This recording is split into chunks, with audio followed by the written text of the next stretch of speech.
Aklamasi kami, bangsa Indonesia, dengan ini menyatakan kemerdekaan Indonesia.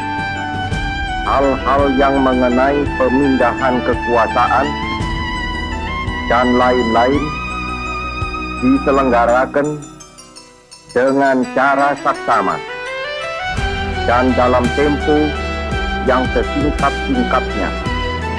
Jakarta, 17 Agustus 1945, atas nama bangsa Indonesia, Soekarno, Hatta.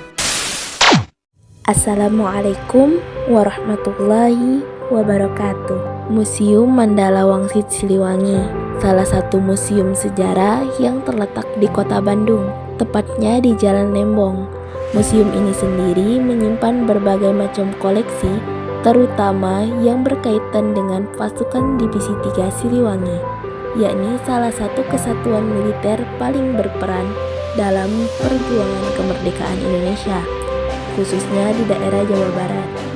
Museum ini menjadi saksi bisu perjalanan panjang para pejuang dalam mempertahankan kemerdekaan dari ancaman penjajah dan pemberontakan. Nama Mandala Wangsit memiliki makna simbolis. Istilah ini menggambarkan sebuah tempat yang menyimpan pesan, amanat, dan nilai-nilai perjuangan para prajurit Siliwangi. Pesan tersebut ditujukan kepada generasi muda sebagai penerus agar memahami bahwa kemerdekaan Indonesia diraih melalui pengorbanan yang besar, keberanian, dan semangat yang pantang menyerah. Secara histori, bangunan Museum Mandala Wangsit Siliwangi awalnya merupakan rumah seorang ofisir Belanda pada masa kolonial atau pada tahun 1926. Akan tetapi setelah berakhirnya masa kolonial, bangunan ini kemudian dialihfungsikan, tepatnya pada tanggal 23 Mei 1966. Bangunan ini secara resmi dijadikan museum oleh Panglima Siliwangi ke-8, yakni Kolonel Ibrahim Aji. Setelah peresmian tersebut, kawasan dan bangunan ini semakin dikenal sebagai tempat yang merekam berbagai peristiwa penting, termasuk kisah pemberontakan dari APRA atau Angkatan Perang Ratu Adil.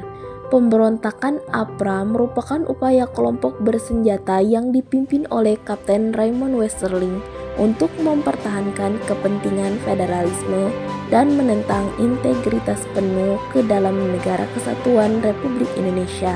Dari berbagai macam benda koleksi, dokumentasi, ataupun objek-objek bersejarah di Museum Mandala Wangsit ini, saya tertarik untuk membahas satu peristiwa penting, yakni Perjanjian Renville terjadi pada 17 Agustus 1948 saat Indonesia berada dalam kondisi tertekan setelah agresi militer Belanda I, yang mana Belanda melancarkan serangan besar-besaran sejak Juli 1947 untuk merebut kembali wilayah Indonesia.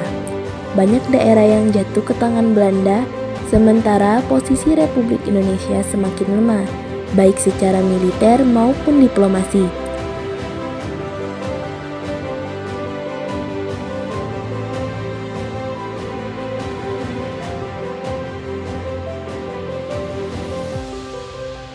Untuk meredahkan konflik tersebut, Perserikatan Bangsa-Bangsa atau PBB membentuk Komisi 3 Negara atau KTN yang terdiri dari Australia sebagai wakil dari Indonesia, Belgia sebagai wakil dari Belanda, dan Amerika Serikat sebagai negara netral atau penengah. Komisi ini bertujuan mempertemukan Indonesia dan Belanda dalam perundingan damai di atas kapal perang Amerika Serikat USS Renville yang berlabuh di Pelabuhan Tanjung Priok, Jakarta. Delegasi Indonesia dipimpin oleh Perdana Menteri Amir Syarifuddin, sementara delegasi Belanda dipimpin oleh R. Abdul Qadir Widjoatmojo. Isi utama dari perjanjian Renville sendiri sangat merugikan Indonesia. Republik Indonesia dipaksa mengakui garis Van Mook, yaitu garis demarkasi yang dibuat sepihak oleh Belanda setelah agresi militer. Pengakuan ini menyebabkan wilayah Republik Indonesia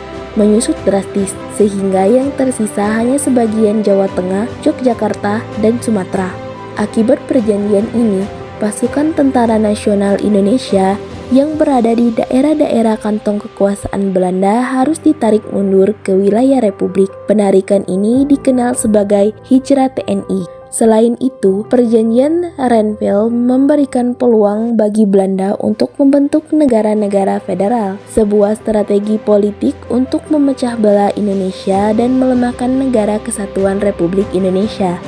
Penolakan terhadap perjanjian Renville muncul dari berbagai pihak. Rakyat kecewa karena wilayah yang telah dipertahankan dengan perjuangan harus dilepas begitu saja melalui meja perundingan. Tekanan politik akhirnya menyebabkan kabinet Amir Syarifuddin jatuh karena dianggap gagal mempertahankan kepentingan nasional.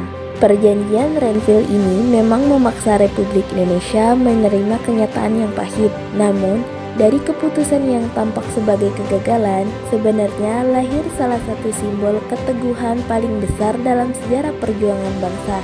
Long March Siliwangi membuktikan bahwa perjuangan tidak selalu berarti menyerang. Perjanjian Renville boleh merampas wilayah, tetapi tidak pernah berhasil mematahkan semangat juang. Dari langkah-langkah panjang para prajurit Siliwangi, Indonesia belajar bahwa kemerdekaan dijaga bukan hanya dengan kemenangan, tetapi dengan kesetiaan, pengorbanan, dan keyakinan untuk bangkit kembali. Demikian laporan saya hari ini. Terima kasih banyak. Wassalamualaikum warahmatullahi wabarakatuh.